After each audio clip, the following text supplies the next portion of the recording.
पास। गुंजन जी शोधार्थी हैं और आप किचन भी बाखूबी संभालती हैं, अपना परिवार का आप देखभाल भी करती हैं और समाज में भी आप घूम करके दुख दर्द सबका देती रहती है। तो इस चुनाव में शिक्षा जगत पर एक शोधार्थी के रूप में और एक घरेलू महिला के रूप में, गृहिणी के रूप में आप कैसे देखती हैं इस महंगाई को? गुंजन जी अनम्यूट करो। हाँ, अनम्यूट कर लो, अनम्यूट करो।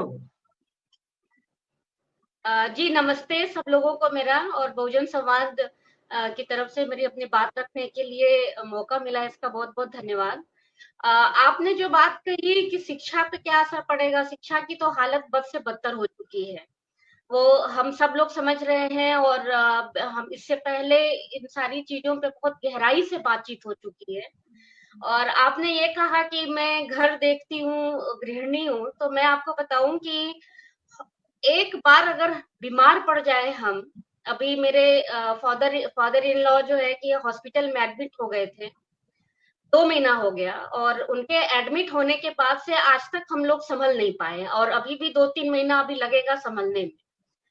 स्थिति ये हो चुकी है कि घर में बीमार हो जाए कोई व्यक्ति तो आपके घर का बजट ऐसा तहस नहस होता है जिसको संभालना बहुत मुश्किल का काम हो चुका है। और उसमें हमें क्या, और उसके बाद हमको क्या गारंटी दी जाती है? आयुष्मान की, है ना? आयुष्मान गारंटी कार्ड भी मिलता है, जिसकी सच्चाई हमको पता है कि क्या है, उससे किसको कितना लाभ मिल रहा है। लेकिन ये सब जो बातें की जाती है वो एक इतनी लुभावनी बातें होती हैं, इतनी अट्रैक्टिव बातें होती हैं कि आम जनता, हम जैसे लोग भी उस बातों में आ ही जाते हैं।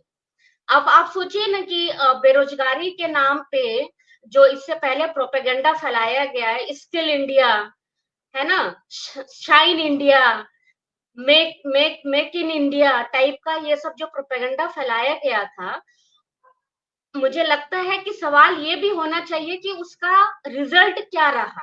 आपने शाइन इन इंडिया कर दिया, आपने मेड इन इंडिया किया था, आपने स्किल इंडिया, मेरे बहुत से परिचित युवा साथी स्किल इंडिया के तहत कंप्यूटर कोर्स किए थे पैसे दे करके, उनको नौकरी नहीं मिली, आज तक नहीं मिली। लेकिन ये एक बड़ा अट्रैक्शन था जो कि बीजेपी ने दिया है। मैं यही कहना चाह रही हूँ कि देखिए, सीएसडीएस और लोक नीति की रिपोर्ट को मैंने देखा, उसमें सबसे पहला जो मुद्दा बेरोजगारी है और महंगाई है।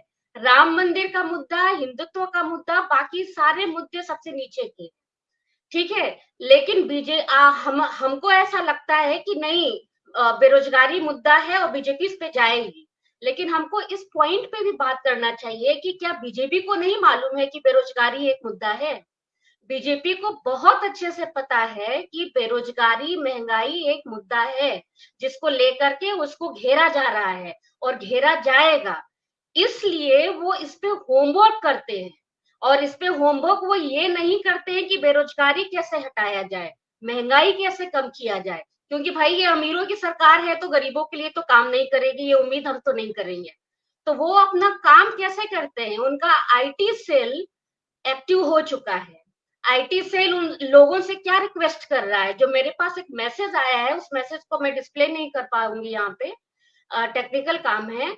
जो मैसेजेस आ रहे हैं उसमें हिंदू फैमिली से ये अपील की जा रही है कि अगर आपने इस चुनाव में 400 वोट, 400 सीटें बीजेपी को दिला दिए तो सारे बांग्लादेशियों को बाहर कर देंगे, यूनिफॉर्म यूनिकोड जो लॉ है उसको लागू कर देंगे, 3 तलाक और ये सब जो है उसको वो खत्म कर देंगे, मदरसे खत्म कर देंगे। मतलब इस तरीके के मुद्दों पे वो बात कर रहे हैं। इवन तो एक मुद्दा ये भी था कि पार्लियामेंट में या फिर मिनिस्ट्री के पदों पे या फिर इस तरीके के राजनीतिक पदों पे जो मुस्लिम हैं उनको कैसे हटाया जाए, ये भी एक मुद्दा है। और भी बहुत से मुद्दे हैं। तो बीजेपी ने अपना, उसको मालूम है कि बेरोजगारी, महंगाई ये हमारी रोज की, चूंकि इससे हम रोज जूझ रहे हैं ना, रोज सुबह उठ करके हमको जद्दोजहद करनी पड़ रही है, रोज हमको सब्जी खरीदना है, दाल चावल खरीदना है, रोज हमको खाना पीना है, बच्चों का भविष्य देखना है, घर देखना है। तो ये हमारी रोज की जद्दोजहद है, रोज का संघर्ष है, बीजेपी को ये अच्छे से पता है। तो इसमें वो क्या फौरी राहत देंगे? आपको मालूम है कांग्रेस ने का घोषणा पत्र आ गया, बीजेपी का घोषणा पत्र नहीं आया है। और 2014 में बीजेपी का घोषणा पत्र कब आया था? इलेक्शन वाले दिन। 2019 में घोषणा पत्र कब आया था बीजेपी का? इलेक्शन से 3 दिन पहले। और अभी तो कुछ है ही नहीं, अभी तो कुछ हमें समझ में नहीं आ रहा है।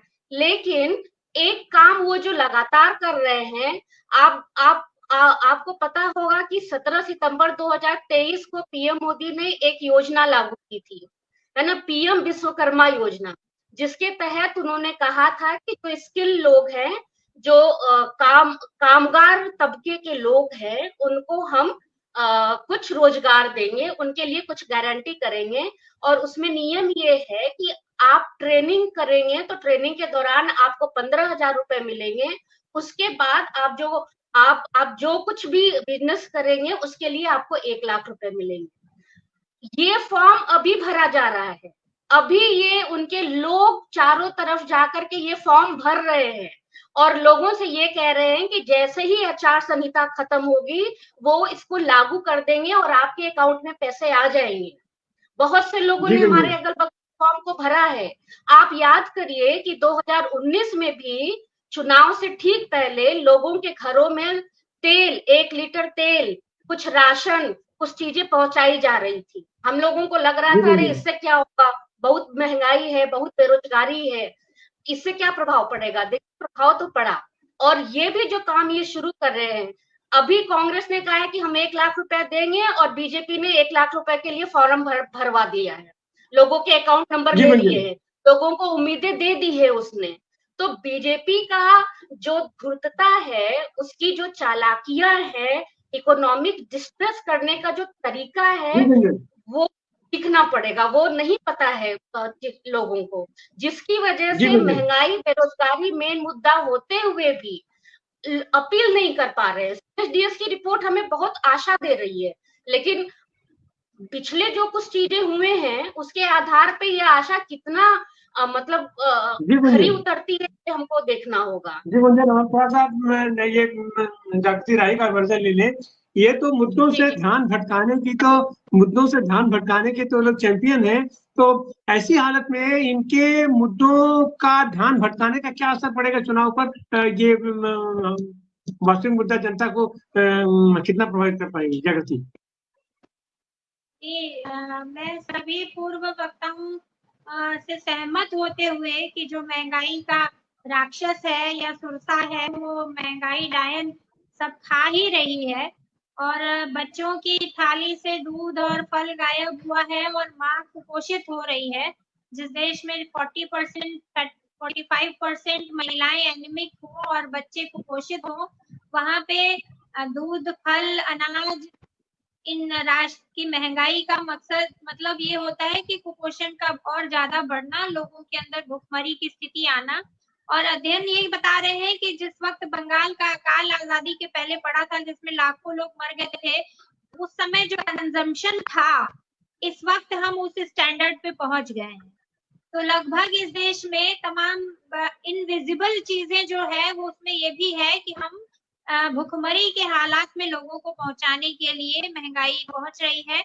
और मैं एकदम छोटे में कहूँ क्योंकि टाइम पूरा हो रहा है, तो वो ये कि इस महंगाई का सीधा सीधा रिश्ता इस जो हमारी सत्ताधारी पार्टी है उसके भ्रष्टाचार से जुड़ा हुआ है। अगर आपके खाते में हजारों हजार करोड़ रुपए जो है ब्लैक मनी चला जाता है और फिर आप दुनिया की तमाम कारपोरेट कंपनियों को और अपने मित्रों को लूटने की छूट दे देते हैं, तो महंगाई तो बढ़ेगी ना। 50,000 की बाइक जो है 1 लाख में बिकेगी, बच्चों की शिक्षा का बजट आधा होगा, स्वास्थ्य का बजट आधा होगा और महंगाई बढ़ी जाएगी। और मनरेगा की मजदूरी घटी रहेगी उतनी की उतनी 200-250 रुपए, जबकि आज मार्केट में अभी फिलहाल बनारस की बात करूं तो 720 रुपया मिस्त्री लेता है और 520 रुपया मजदूर लेता है जो वहां मंडी में खड़ा रहता है। और दानगंज से और जौनपुर के बॉर्डर और गाजीपुर के बॉर्डर से आकर बनारस की मंडी में मजदूरी करने के लिए रोज लेबर खड़े रहते हैं और काम करते हैं और ये 500 रुपए लेकर के जाते हैं। तो दिहाड़ी मजदूरी ये कमाने वालों की भीड़ बढ़ती जा रही है जो गांव से आकर के लेबर का काम और वो सब शहर में करना चाहते हैं, क्योंकि शहर में मजदूरी अभी भी 400 रुपए मिलती है, गांव में मिलती है, शहर में 520 रुपए मिल रही है। तो बेरोजगारी का आलम यह है कि लोग डेली वेज अर्न करने के लिए जो सड़कों पर खड़ा होना शुरू हो गए हैं, और उनके घर में अगर वो दिन भर बैठ के चले जाते हैं तो चूल्हा नहीं जल पाता है।